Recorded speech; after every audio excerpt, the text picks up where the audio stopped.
ओम हर हर महादेव शिव शंभो कैलासपति उमापति शिव शंकर बाबा धवलेश्वराय वालालिंगाय नमो नमः।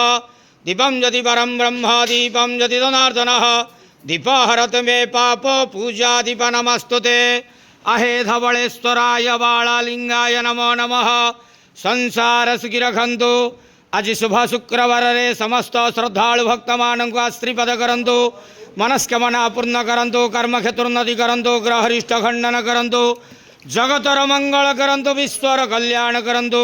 आपणकर नाम विख्यात करंतु। सेवकर डाक श्रवण करंतु। समस्त ग्वावसा भक्त मानकर मनस्कामना पूर्ण करंतु।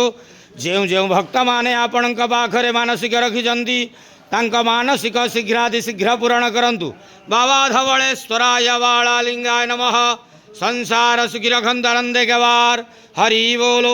आज शुभ शुक्रवार रे समस्त श्रद्धालु भक्त मानक आश्रीपद करंतु आनंदे गवार। हरि बोलो।